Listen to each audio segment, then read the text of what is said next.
Olá, eu sou João Vitor Xavier e esse é o CNN Esportes S.A.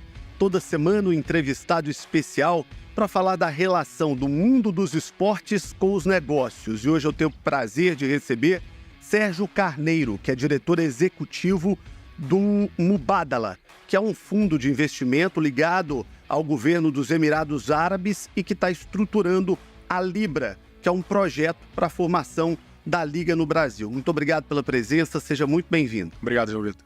Vamos conhecer um pouquinho desse projeto, vamos conhecer um pouquinho do fundo e também desse processo de formação da Libra, que é o embrião no momento do que pode vir a ser a Liga de Clubes no Brasil. Liga de Clubes no Brasil. Será que estamos próximos de um novo rumo começar no futebol nacional? Vamos receber Sérgio Carneiro, executivo do Mubadala Capital, braço do Fundo Soberano do governo de Abu Dhabi, que é o grande parceiro da Libra.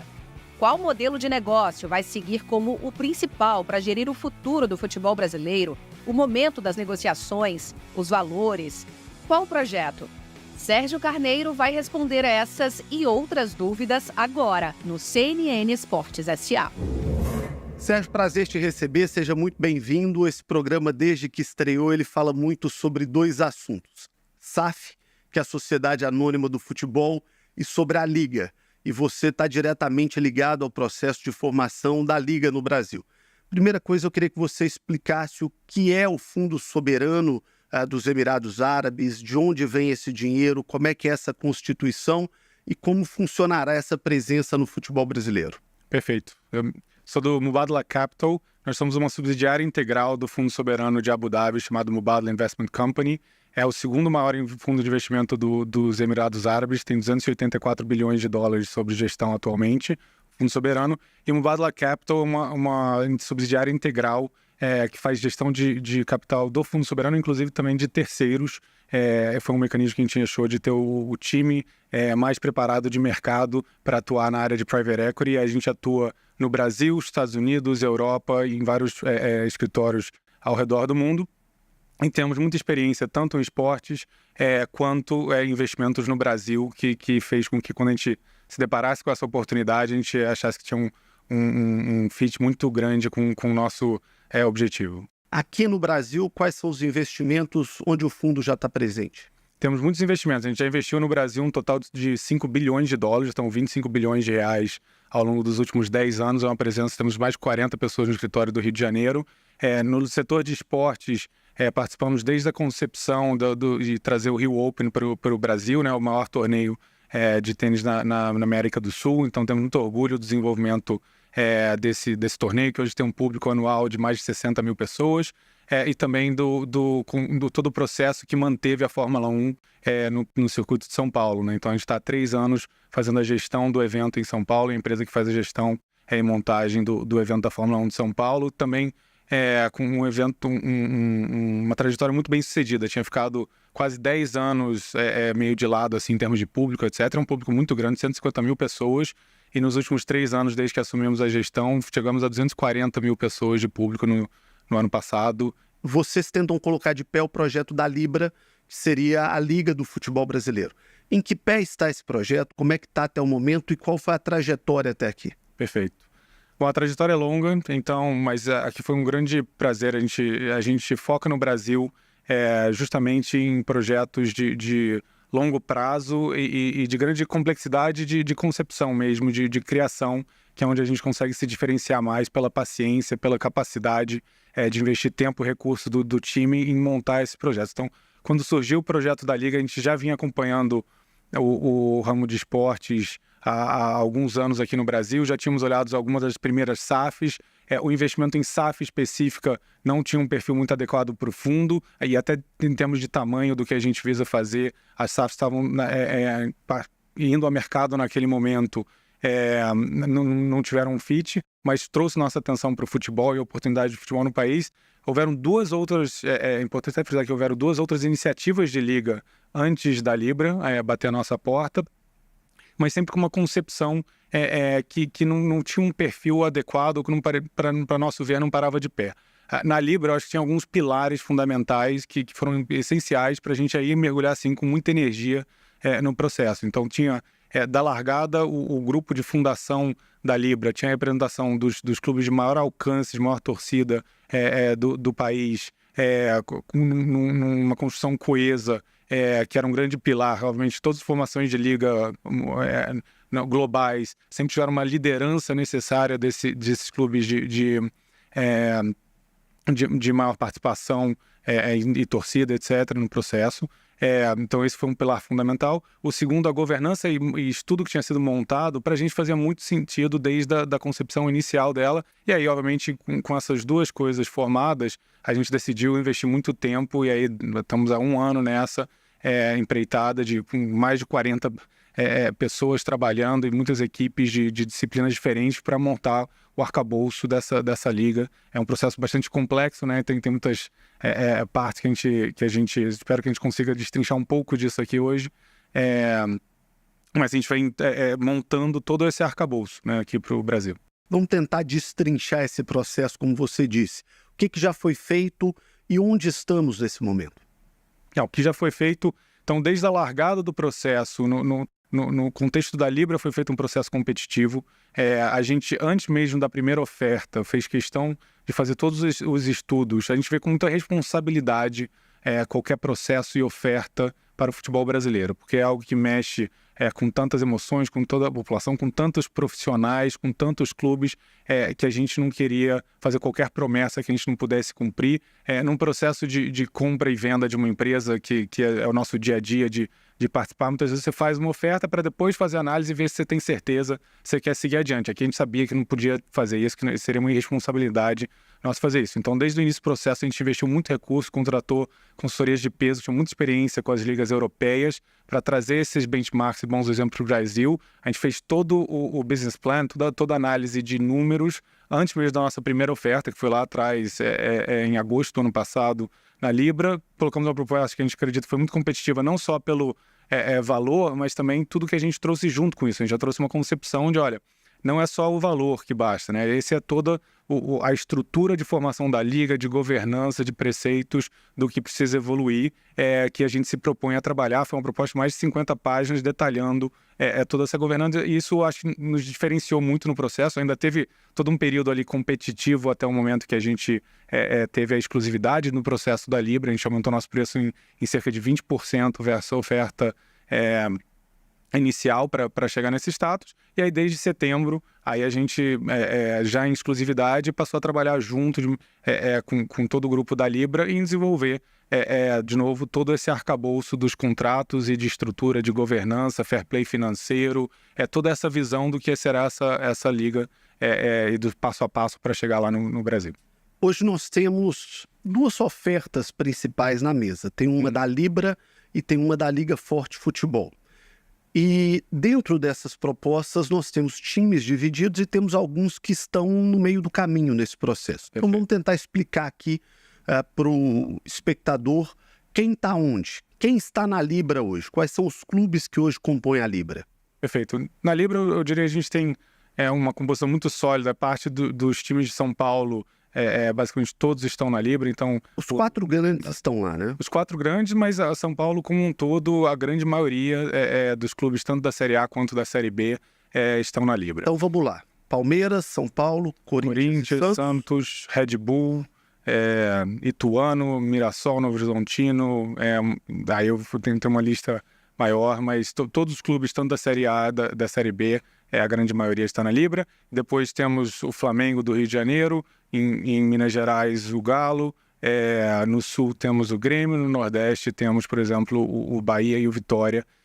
Então a gente tem uma constituição de times muito relevantes, representativos de todas as regiões do país, que de novo a gente considera uma âncora muito importante desse processo para a formação da Liga. Você citou os times que estão na Libra, e aí no meio do caminho, diria assim, até usando um termo que foi usado pelo Tairo na semana passada, ele que é CEO do Botafogo, estão Botafogo, Vasco, Cruzeiro, que são marcas importantes, clubes muito importantes do futebol brasileiro, que tem um acordo para negociação conjunta com os clubes da Liga Forte Futebol, mas não são integrantes nesse momento da Liga Forte Futebol. E do outro lado, temos na Liga Forte Futebol grandes equipes também, como o Inter, como o América Mineiro, como Fluminense, que são grandes marcas e clubes também da Série A do Campeonato Brasileiro.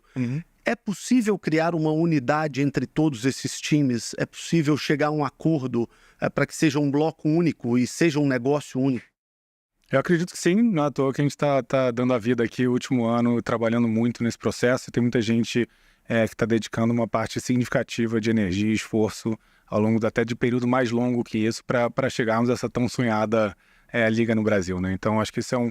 E quando eu ouço de todos os dirigentes de ambos os lados ou de todos os lados, né, eu acho que é uníssono que todos entendem que o passo de formação da liga está mais do que tardio de acontecer no Brasil. Se abrir uma boca de jacaré para as ligas na Europa, com todo o potencial do futebol brasileiro que a gente tem que fechar isso. Eu acho que todos entendem isso. Obviamente, ao dar o passo para formar a liga, é um momento único de oportunidade de você setar novas regras de como vai funcionar a equação entre os clubes a partir de agora. E é isso que toma muito das atenções.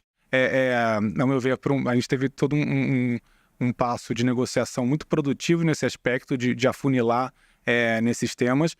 Eu acredito que agora a gente está numa equação muito justa, muito correta, e que a gente fechou 95% das diferenças. Agora, entre ficar brigando até a morte pelos últimos 5% ou se unir para fazer o bolo crescer 50% ou mais, eu acho que a decisão racional, óbvia e onde todo mundo aponta na decisão de estar na hora de se juntar e dar o passo de focar agora em aumentar o tamanho do bolo, porque os últimos 5% a discussão de divisão de receita, né, muito que o debate que foi feito entre os dois grupos é nesse jogo soma zero, que você nunca fecha os últimos 5% num jogo soma zero, tem que mirar realmente agora para como fazemos o objetivo maior de melhorar o produto, as condições do campeonato e realmente fazer o tamanho do bolo crescer em 50% ou mais. Eu recebi aqui muita gente boa nos últimos meses, recebi a Leila do Palmeiras, recebi o Casares do São Paulo, recebi o Alessandro do Inter, recebi o Bruno Musi, o Sérgio Coelho do Atlético, o Tairo do Botafogo, enfim, não dá para lembrar todo mundo, mas muita gente boa e competente. E todos querem a liga, todos acham que a liga é importante para o futebol brasileiro, mas todos veem algum tipo de problema e dificuldade para formatar a liga. Uns estão de um lado, outros estão do outro, outros estão no meio do caminho. Como é que vai fazer para juntar essa equação? Para que cada um abra mão um pouco e chegue ao meio do caminho, chegue a um ponto, chegue a um consenso em qualquer dos mundos aí? Perfeito. A gente fez muito esforço nesse sentido, né? A gente, como eu falei, a gente entrou em exclusividade em setembro, já foi desenvolvendo todo o arcabouço contratual e de estrutura da liga como um todo ali até o primeiro trimestre desse ano. Continua, agora está numa fase que a gente já desenvolveu isso muito já discutindo com todos os clubes da Libra. Mas nesse desafio, a partir do início do ano, a gente também se envolver, e aí eu me envolvi diretamente muito nessa discussão do jogo soma zero entre os clubes.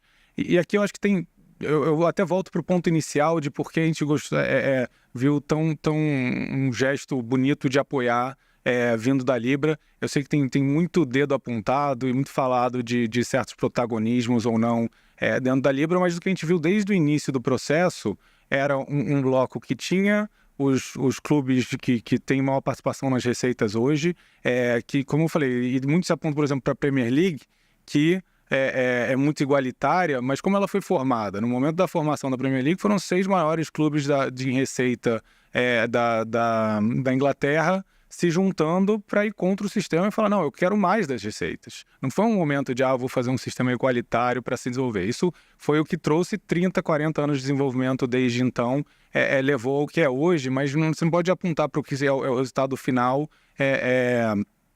e falar que é só fazer aquele resultado final que você vai ter o mesmo resultado, aquela equação final que você vai ter o mesmo resultado. Então, voltando aqui na Libra a gente viu um processo que era, na verdade, os grandes, os times de maior faturamento fazendo um passo de concessão.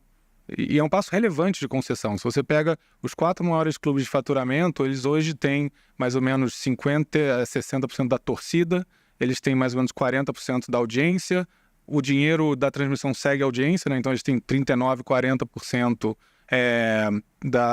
do direito de transmissão. E aí, na equação que já está contratada na Libra, eles topam do dinheiro do cheque nosso inicial, da largada, eles ficam com 25%, então já é uma concessão substancial, ao meu ver. De novo, um gesto para apoiar todos os outros clubes a se estruturarem no momento de formação da liga. Na equação de divisão de receita também para sair do que a diferença atual, que muito se fala do máximo para o mínimo, né? De hoje está no campeonato que está, na média, dá mais de 6 vezes diferença do maior para o menor clube na distribuição da receita de transmissão. E a gente já agora conseguiu evoluir para contratar para chegar a isso a 3,3 vezes no pior dos cenários. Então não é nem que será 3,3 vezes, no pior dos cenários será 3,3 vezes, que é muito além do que foi contratado na formação da La Liga, em vários outros casos. Vamos tentar traduzir para quem está em casa e não participa do dia a dia desse processo. O que você está dizendo é que Flamengo, Corinthians, Palmeiras e São Paulo têm cerca de 50% da torcida do Brasil e cerca de 40% da audiência esportiva do Brasil, somados esses 4 times, e que eles entrarão com 25% da receita e que teria sido o gesto conjunto desses clubes para poder viabilizar esse processo, é isso? Eles vão entrar com 25% do dinheiro da partida, né? Então do nosso valor de 4.750, que é o nosso valuation, esse dinheiro será distribuído, eles 4 em conjunto têm mais ou menos 25% desse valor, quando geram mais ou menos 40% do resultado atual, se for olhar do nosso ponto de vista. Então tem uma grande concessão, e não é à toa que se você pegar da lista de 40 clubes da Série A e B, tradicionalmente, isso em qualquer país do mundo de onde tem grandes ligas, no Brasil também isso se repete, a Série B está mais ou menos 10% do valor em termos de direitos de transmissão do que a primeira divisão, do que a Série A. Os clubes de 21º a 40º no recebimento desse dinheiro recebem 23% do dinheiro na Libra. Então hoje, a ideia da Libra é distribuir 23% para a Série B, em comparação a outros campeonatos que ficariam com 10%. E isso, novamente, estou falando agora só do dinheiro da largada. Então, esses clubes que eu falei de 21º a 40º, porque muitos desses clubes sobem, caem, são clubes que têm muitas participações na Série A também, então não dá para olhar essa média simples assim, só deveria ser 10%, eles teriam algum percentual maior do que isso, mas eu quis dizer também que há uma certa discrepância favorável, é um subsídio relevante. E aí, quando a gente for para a receita recorrente, os números são um pouco diferentes, mas também tem uma grande concessão para migrar, de novo, do sistema que hoje está em mais de 6 vezes diferença do menor para o maior, para você chegar a menos de 3,3, que é onde a gente está contratado de chegar na Libra. Eu já recebi dirigentes aqui das mais diversas equipes e muitos reclamaram da postura do Corinthians e do Flamengo. Alguns entendem que não, que Corinthians e Flamengo cumprem o seu papel. O presidente do Corinthians esteve aqui e acha que já cedeu muito. E estamos marcados em breve para conversar com o presidente do Flamengo. Flamengo e Corinthians cederam nesse processo? Absolutamente. Todos. E nesse sentido, eu diria que eles têm uma cadeira muito difícil de sentar aqui. Em todo esse processo do jogo soma zeros, como é fácil destacá-los, como eles é sempre apontado para eles, porque todas as concessões que estão tentando ser arrancadas estão tentando ser arrancadas deles, né? Desses 4 clubes que a gente mencionou. Então, é um processo que é estressante, e essa discussão sempre acontece em torno da Libra, né? Eu acho que até um ponto que é muito falado também é de uma certa coesão na Liga Forte, mas porque eles têm, vou chamar aqui de um inimigo comum, eles têm uma meta só, que é qual o máximo que eu consigo arrancar de concessão desses maiores clubes na divisão de receita e na divisão dos recursos. Esse é um grande objetivo e, de novo, quando você tem um inimigo comum, é mais fácil você se alinhar nos pleitos. Quando a gente trazia essa discussão para dentro da Libra, a gente ficou uma sequência de reuniões, muito tempo gasto, investido, e é uma discussão dolorosa, né? Porque é uma discussão de qual é a negociação de fato, onde as concessões estão sendo feitas, e de certa maneira eu acho que eles entendem que o passo de formação da liga obviamente é benéfico para o clube como um todo, e por isso faz sentido fazer algumas concessões, e de novo, do ponto de partida já estavam topando fazer isso, mas obviamente tem um limite até do que tanto que é razoável, do que é possível de defenderem, até de conseguir. Todos os clubes do nosso processo de governança brasileiro tem que aprovar depois o Conselho Deliberativo. Não adianta você ficar com um pleito que depois é absolutamente impossível mesmo se o dirigente topar, ele aprovar em conselho deliberativo. Então eles sabem calibrar isso muito bem, e não é sobre um dirigente ou outro, é sobre o que é saudável possível para cada clube. O Sérgio, dentro dos movimentos de clubes, nós já tivemos quem estava na Libra e saiu da Libra, quem não estava na Libra e foi para a Libra. Queria que você explicasse como é que foram esses movimentos, como é que foram esses processos e essas negociações. Por exemplo, Botafogo e Cruzeiro estavam na Libra, hoje não estão mais. O Atlético estava na Liga Forte Futebol e veio para a Libra, o Atlético Mineiro, o Galo. Como é que foram esses processos? O que aconteceu para acontecer esse tipo de movimentação? Perfeito. Eu acho que são dois movimentos muito diferentes em sua natureza. Eu acho que o Galo fez um movimento, a meu ver, belíssimo de entender. Ele tinha um protagonismo muito grande, até entre as lideranças da Liga Forte, desses pleitos de para onde tinha que evoluir a equação de divisão do recurso entre os clubes. Participaram de todas as rodadas de negociação disso e viram na Libra a gente fez algumas assembleias e uma sequência de concessões muito relevantes, que é o que a gente fala. A Liga Forte ficou parada no lugar nos pleitos de certa maneira, e a gente foi se aproximando e atendeu 95% dos pleitos, e que, a meu ver, e até na análise que a gente estava fazendo do ponto de vista, com todo o fundamento das ligas lá de fora, com o ponto de vista comercial, todos os pleitos que tinham mais mérito, a gente defendeu, ajudou a empurrar, e ajudou isso a ser conquistado nesse processo dentro da Libra, obviamente com outros clubes, com todos os participantes desse debate lá dentro. O movimento do Galo, acho que foi um reconhecimento de, olha, a missão original da Liga Forte, o grande motivo que ele foi montado foi fazer um bloco forte de times, de negociação, para fazer esse debate avançar o máximo possível a favor de clubes que estão ali num ponto médio ou menor das receitas de transmissão, para morder mais do bolo para si.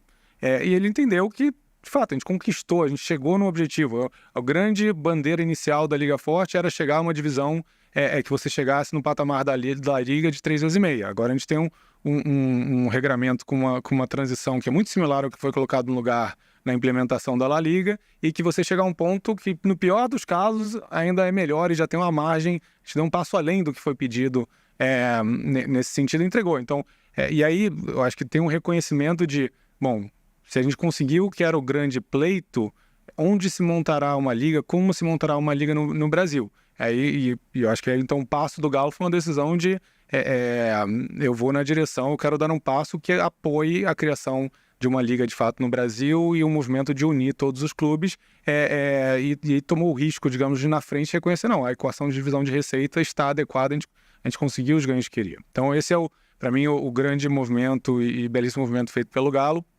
Do lado desse grupo União, eu diria que tem um movimento ali que é mais, até a meu ver, tem interesses diferentes ali, não necessariamente um interesse só, então é mais difícil quando a gente está um pouco mais na cozinha e falando com cada um em detalhe, mas tem alguns fatos diferentes. Por exemplo, o Textor, sempre do início, no primeiro modelo proposto pela Libra, que dava uma diferença de 4,7 vezes, já estava satisfeito com o movimento. Falou, não, eu quero estar ali junto. Até nas entrevistas dele, quando ele saiu, falou, não, o mais importante quando vendeu o direito, estar junto do Flamengo, a equação tá justa para isso, etc. Sempre foi um defensor disso. Mas agora a gente tem um momento também, que está agora na janela de transferência, tem uma série de coisas que tinham um certo senso de urgência, até de onde tinha um recurso mais rápido para ser tomado. Na Libra, por exemplo, a gente tem uma restrição, estava com uma restrição de negociação, eles, ao sair, eles já fizeram um movimento de vender as placas deles e receberam um valor por isso agora. Então, isso pode criar algum problema ali na frente para uma geração de uma liga única? Sempre você vai talvez limitando ou criando a necessidade de novos mecanismos de transição, né? E é até curioso que o próprio Textor foi inicialmente na Libra quem falou, não, temos que ter placas juntos de todos os clubes dentro do processo da Liga, para você ter um produto visualmente bonito, coeso, com um padrão visual super bacana, porque aí isso vai apoiar a gente desenvolver o mercado internacional. Então, acho que tem nesse sonho de criar esse produto que terá melhor valorização e começar, de novo, fechar um pouco essa boca de jacaré para as ligas internacionais, tem esse trabalho de como é que você maximiza. Quando você liga num jogo da Premier League, você sabe que você está vendo o jogo da Premier League, né? Então isso tem que ser o Brasileirão, o ano que vem, tem que ser em 2020. Exato, então o padrão é uma padronização muito grande, isso é muito mais fácil de ser gerenciado quanto mais essas propriedades forem intermediárias ou organizadas pela Liga. Então daí que vinha a própria concepção disso. Obviamente a gente tem flexibilidade, a gente não vai fazer nada, e como a Liga é algo que é para vir e para ficar, também se tem um contrato de 3, 4 anos, não é algo que também vai ser impeditivo. A gente pode criar uma transição, isso tudo dá para ser desenhado. A Liga Forte Futebol soltou uma carta muito forte nos últimos dias, quando da mudança do Atlético da Liga Forte para a Libra, dizendo que as condições da Liga Forte Futebol são muito melhores e muito mais equilibradas. Como é que a Libra recebeu isso e como é que a Libra se posiciona em relação aos números e aos dados colocados pela Liga Forte Futebol? A gente viu com uma certa surpresa, ou pelo menos uma não evolução da discussão na matéria de fato, que todos esses números partem de um preceito, todos os números que a Liga Forte coloca, por exemplo, para o Galo nesse processo, é um número que pressupõe, fala, eu tenho o melhor modelo de distribuição de receita entre todos os clubes. Não adianta você, sem a participação de certos clubes, dos 4 que a gente estava falando, que são os que fazem a maior concessão na prática, na redistribuição dos valores dentro da Libra, não adianta você pegar e desenhar aqui na prancheta e falar, não, vou tirar mais 30% de cada um deles, vou redistribuir aqui para o benefício de outros na tabela. Quando você coloca isso no papel, com a mesma receita do campeonato, fica lindo, né? Fala, pô, todos os clubes aqui estão numa posição média ou numa posição mais baixa, estão ganhando muito mais dinheiro e ainda por cima eles estão colados ali no primeiro, segundo, terceiro, porque o que a tabela da Liga Forte faz é um grande achatamento ali de quase se deixar igualitário entre o primeiro e o 12º da tabela, mais ou menos. Só que faltou combinar com eles, né? Falta eles aceitarem essa equação. Tanto que adianta você mostrar um desenho que pressupõe que para ter aquela receita você precisa tirar de alguém que não topou ceder. Então é um desenho que para mim é muito teórico. No desenho da Libra, nas equações que a gente mostra, a gente já tem, porque a grande ameaça, o grande ponto nessa negociação, a oposição que a Liga Forte fez é bom, beleza, se você não acomodar todos os meus interesses para a formação de uma liga, então eu vou seguir aqui como um bloco comercial, que para mim era algo que a gente achou que era destrutivo para eles mesmos. Por isso que a gente nunca quis embarcar muito, a gente insistiu muito tempo sempre em ficar apenas no desenho de liga, porque a gente tem muito conforto da força da Libra como bloco comercial. Eles insistiram tanto nesse desenho que alguma hora a gente falou, bom, beleza, se precisa partir daí para talvez fazer o teste a mercado, entender o que o mercado realmente valoriza, etc., a gente tem muita confiança nessa equação, porque a gente tem a confiança que o bloco da Libra na lei do mandante, numa venda comercial, tem, como a gente tem dito, né, tende a capturar aí mais ou menos 75%, que é o contrato de TV atual do campeonato. Então, quando a gente olha essa posição de negociação deles, eles falam, não, minha alternativa é ficar em algo aqui que é pior para mim. Não faz muito sentido. Quando você quer comparar bloco, você tem que pegar somente os clubes do bloco naquela respectiva equação. Aí você tem um desenho na Liga Forte que é feito, eu vou tirar dos maiores clubes para subsidiar os menores. Aí os maiores originais que eles estão mirando não estão lá. Aí o maior que estaria lá seria o Galo, o Inter, outros clubes. Aí você sai de uma posição, o Galo dentro da Libra, quando faz esse movimento, ele está numa posição em que ele é mais beneficiário do que cedente na equação de soma zero. Agora, se ele fica na Liga Forte, ele é o maior da Liga Forte, de um bloco comercialmente, já tem muito risco do valor ser mais baixo.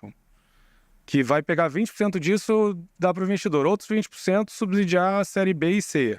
Se eles forem manter essa promessa, né? Porque isso é uma promessa que não me parece parar de pé, mas como bloco, você vai pegar todos esses passos, aí do que sobrar, o Galo e o Inter seriam maiores, mas ainda vão subsidiar os outros ali dentro.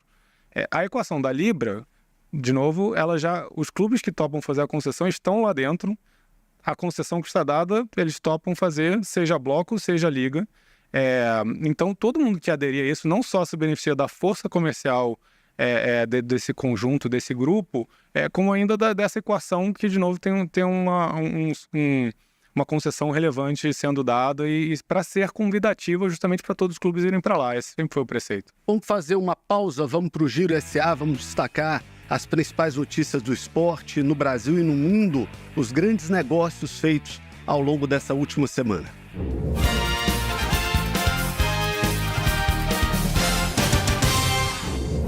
Oi, pessoal, tudo bem? Giro SA chegando com as notícias dos negócios do esporte. A gente já começa falando do líder do Brasileirão, o Botafogo, que anunciou para o dia 27 de julho o lançamento dos novos uniformes do clube. É uma parceria com a Reebok. Esse novo modelo vai ser utilizado pela primeira vez 3 dias após a divulgação, no jogo contra o Coritiba no estádio Newton Santos. Botafogo e Reebok anunciaram esse acordo no final do ano passado. A Reebok é a fornecedora oficial dos times de futebol profissional, tanto masculino quanto feminino, e também das categorias de base do clube. Agora a gente vai lá para a Europa, porque o assunto é o Milan. O clube italiano anunciou um acordo de patrocínio com a MSC Cruzeiros. A empresa vai estampar suas marcas nas mangas das camisas dos times masculino e feminino do Milan. Segundo o clube, essa parceria com a MSC, que também tem origem italiana, vai permitir várias ações promocionais para os torcedores rossoneiros espalhados pela Itália e também pelo mundo. Vamos falar agora do mercado de streaming esportivo. O Brasil tem um novo canal voltado para o público esportivo e que promete forte investimento na aquisição de novos direitos. É o GOAT. O canal tem como um dos sócios Antônio Tabet, que é fundador da Porta dos Fundos e também ex-diretor de marketing do Flamengo. E nesse início aí de operação, o GOAT vai transmitir amistosos de pré-temporada de clubes europeus e também do Al Nassr, que é o time árabe e que tem Cristiano Ronaldo como a grande estrela. Essas partidas elas começam a ser exibidas no dia 25. E o primeiro duelo é justamente entre o Al Nassr de CR7 e o PSG de Neymar e também de Mbappé. Muito bem, é o esporte movimentando milhões ao redor do mundo. Estou recebendo o Sérgio Carneiro, que é o diretor executivo do Fundo Mubadala, que tenta colocar de pé o projeto da Libra, que é a Liga do Futebol Brasileiro. Nós vamos para o intervalo, mas antes vou deixar uma pergunta para você. Libra e Liga Forte Futebol já sentaram para conversar? Depois do intervalo você responde. É o CNN Esportes SA.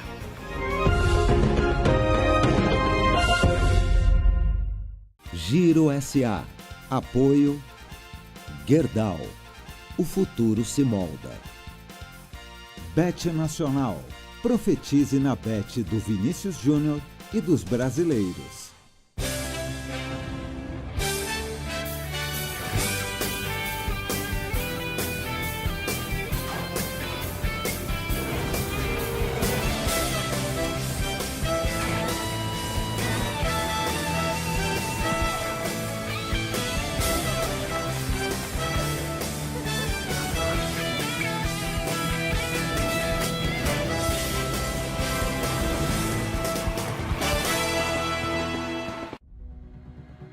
Só as brabas nascem sabendo que mudar de rota também é um ato de coragem.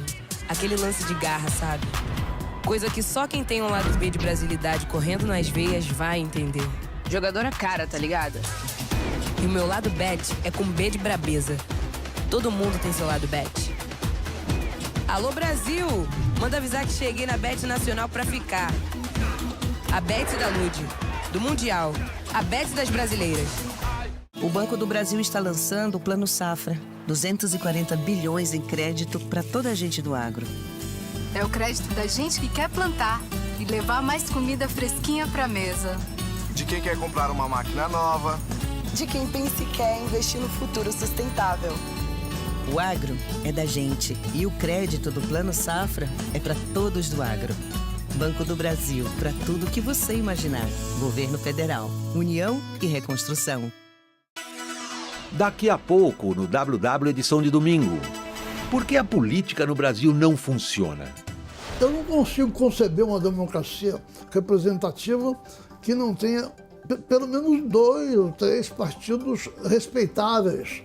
Nós não temos. Todos os governos, ultimamente, têm sido condenados a exercer as meras rotinas do poder, sem um poder transformador. O parlamentar de opinião, ele desapareceu.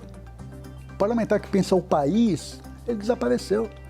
Os parlamentares eles foram, aos poucos, reduzidos à função de vereadores federais. WW edição de domingo. Daqui a pouco. WW. Apoio BR Supply Suprimentos Corporativos. Castor. Qualidade, conforto e tecnologia.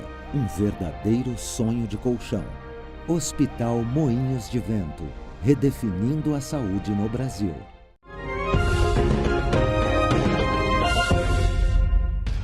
De volta com o CNN Esportes SA, recebendo o Sérgio Carneiro, que é diretor executivo do Mubadala, que tenta colocar de pé a Liga de futebol aqui no Brasil. Eu deixei a pergunta antes do intervalo.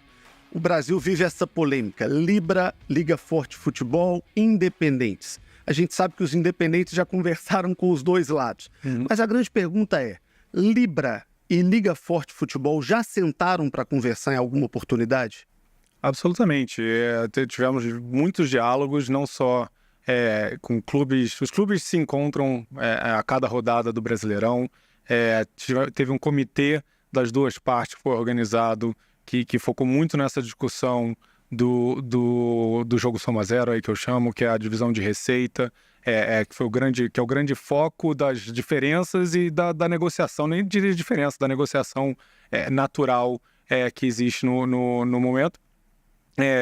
E por fim, também sempre tivemos diálogo com os assessores, então tem um diálogo amplo que acontece e no interesse de tentar fazer as pontas se encontrarem. E eu acho que, de novo, toda a evolução do modelo de divisão, dado que o foco da discussão era o modelo de divisão de receita, a gente foi tendo mês após mês anúncios e uma grande evolução do modelo de distribuição das receitas da Libra.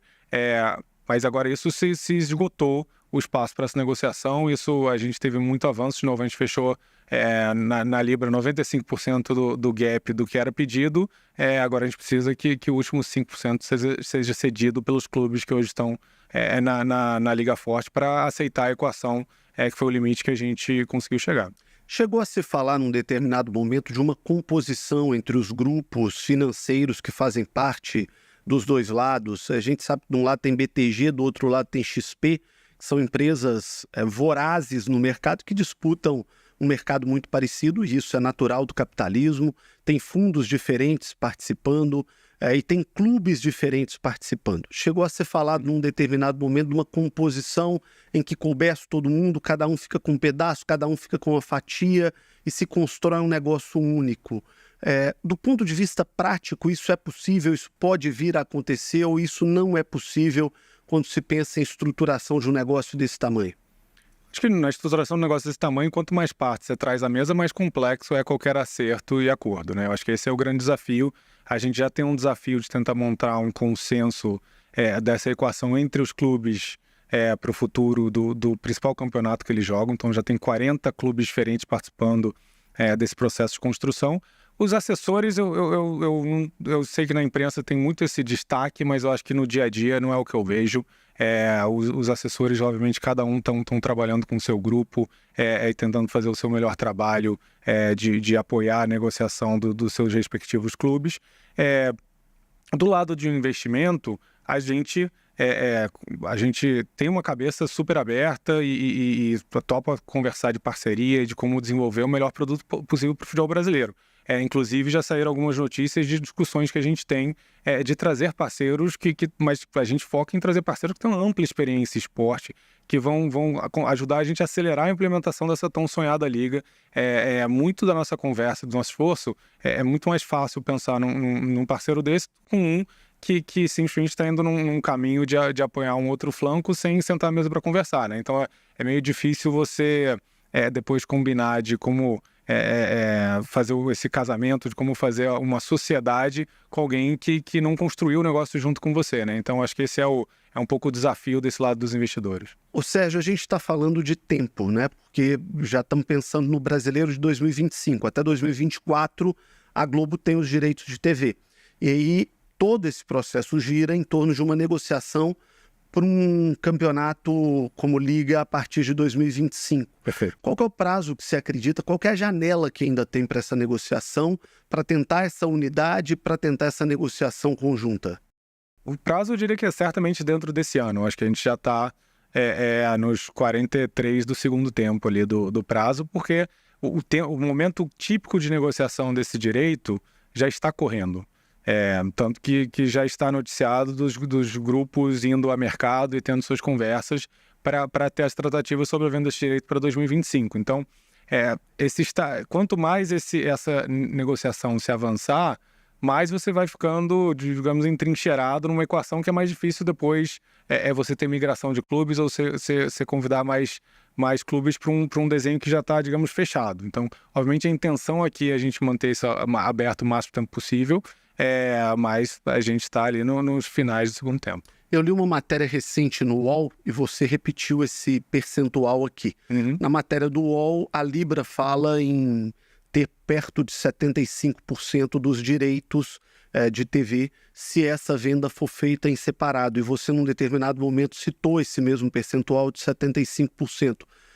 Como é que vocês chegaram a essa equação de que cada 100 milhões investidos em TV, 75 milhões ficariam com os clubes da Libra hoje? Perfeito.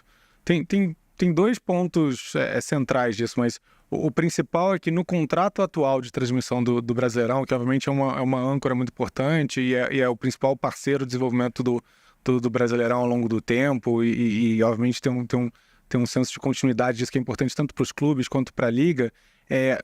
Basicamente você tem 10 jogos por rodada, mas você tem 4 jogos que o valor por jogo é acima de 10 milhões de reais. Você tem 4 jogos por rodada que capturam 75% do cheque, que os 2 jogos vão para a TV aberta, 2 jogos vão para a TV fechada. Os outros 6 jogos são usados no pay-per-view, onde eles valem mais ou menos, na média, uns 3 milhões de reais por jogo. Então tem um gap abismal de qual é o valor desses outros 6 jogos. Quando você começa a olhar para uma lógica de bloco, a Libra tem clubes que, a nosso ver, claramente é o primeiro na fila nessa discussão, precisa fazer parte dessa equação. Você não pode ter um pacote completo de TV aberta e fechada que não tenha São Paulo, por exemplo, né? Não tenha nenhum clube de São Paulo, que é o maior mercado publicitário do Brasil, por exemplo, né? Então, e isso, obviamente, a gente entende que atende plenamente com clubes de muita força em todas as regiões, como a gente falou mais cedo no programa, e com a construção que a gente entrega com louvor 4 jogos por rodada, que captura isso. Então, esse é um ponto de vista muito direto ao ponto. Quando você olha os outros 25% do dinheiro da televisão hoje, que é o Premier, ele é com base em quem traz assinante para o pay-per-view. E se você pega quem tem assinante no pay-per-view, também 75% dos assinantes do pay-per-view são de clubes que estão na Libra. Então, mesmo dessa outra parte que a gente nem conversou na negociação, por isso que tem alguns lugares que fala de 75% a mais do valor, na nossa visão, o que tenderia a ficar aqui. O Sérgio, já falamos de toda a disputa existente entre Libra, Liga Forte Futebol, com os clubes independentes. Vamos falar agora da estruturação do negócio. Vamos esquecer que tem essa disputa que vai seguir na negociação. Dando certo uma liga no Brasil, o que será uma liga no Brasil? Quanto ela vale? Ela se compara ao quê? Qual é o lugar da Liga do Brasil no mundo dando certo, em conseguindo essa unidade? Maravilha. Muito obrigado pela pergunta. É tão bom discutir sobre isso e não ficar só na última discussão do jogo Soma Zero e poder falar do que a gente realmente sonha atingir aqui e construir essa liga que ajude a transformar o nosso futebol. Tem alguns preceitos dela, mas eu acho que como eu falei, a gente tem um passo muito importante você colocar uma governança acordada entre os clubes e passarem a ter um papel muito mais relevante na gestão do campeonato em si e nessa venda centralizada de direitos, permitindo que a gente realmente melhore o produto e trabalhe nesse produto, né? Então, tem alguns pilares disso. Na largada, tem um uso dos recursos, a gente colocou 10% do uso do recurso é livre, mas os outros 90% tem que seguir uma cascata, que primeiro é de investimento em infraestrutura, para de novo aprimorar, especialmente a gramado, iluminação, posição de câmera, para maximizar a qualidade do produto a ser transmitido. Tem o segundo bloco, que é, como falamos, tem muitos clubes que estão numa situação de alavancagem, que come muito juros, etc., come muito do recurso recorrente dele.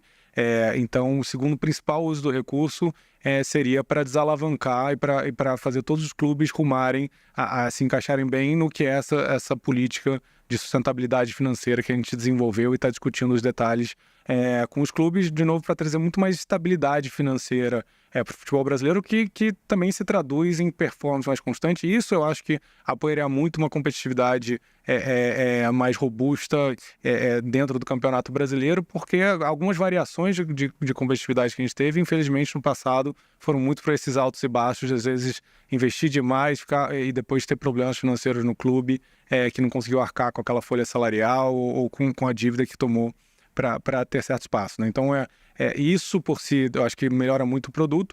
Acho que tem uma grande fortaleza do futebol brasileiro, que, primeiro, é a paixão nacional, é o principal esporte de longe, que tantos brasileiros são apaixonados, e por si só, num país da dimensão do Brasil, isso tem um potencial enorme, vai muito além do que é capturado hoje, e isso, para mim, é um grande trampolim para o Campeonato Brasileiro tomar o mundo e aí realmente chegar no sonho de, em vez da gente chegar no aeroporto brasileiro, ter um monte de camiseta do Barça, do PSG, etc., da gente chegar lá em Paris e ter um monte de camiseta do futebol brasileiro circulando por lá.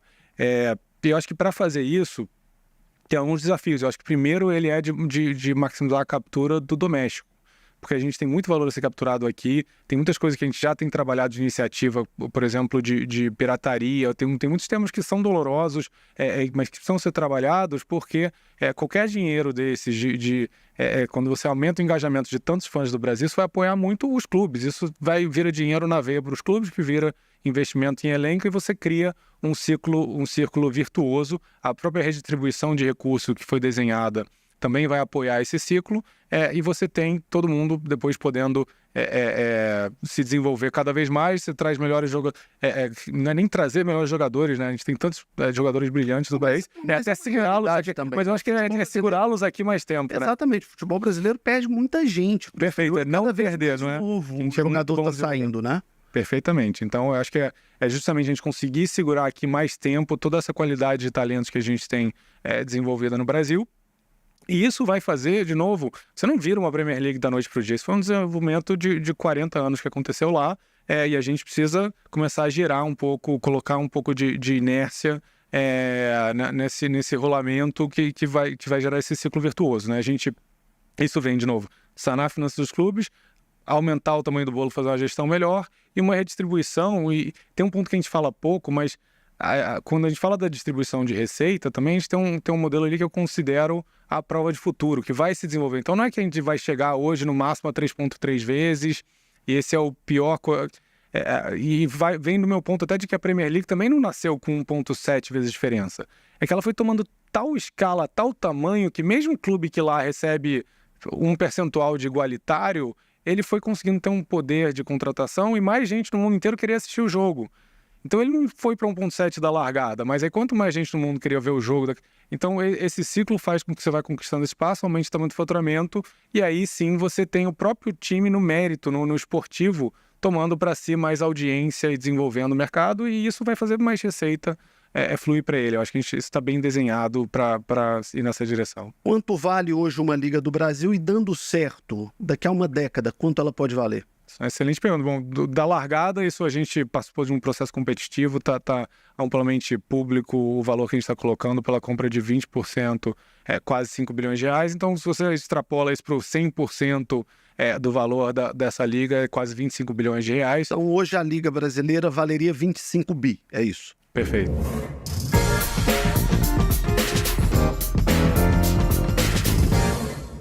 Vamos então para o De Primeira SA, que são perguntas curtas com respostas curtas no oferecimento de Gerdau, Futuro se molda.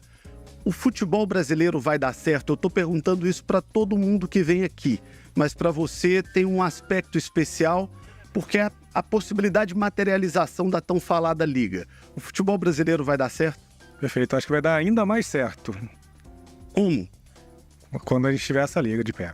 E a gente vai ter ela. E é claro que a gente sempre faz uma provocação, não tem jeito de eu não fazer com você. Libra ou Liga Forte Futebol? Sem dúvida, Libra. Tá bom, obrigado pela entrevista, obrigado pela participação. Vamos torcer muito para que dê certo o projeto de uma liga única no futebol brasileiro, que os clubes, dirigentes, empresas, fundos se entendam e que chegue no que for melhor para o futebol brasileiro. Muito obrigado pela entrevista. Eu que agradeço a oportunidade. Obrigado. Muito obrigado. Recebi aqui o Sérgio Carneiro, que é o diretor executivo do fundo Mubadala, que é um fundo soberano dos Emirados Árabes Unidos, que tenta colocar de pé a Libra, que é um dos players que tenta construir a liga no futebol brasileiro. Na semana que vem tem mais CNN Esportes SA, sempre com um convidado especial falando desse fascinante mundo do esporte e dos negócios. Obrigado e até lá.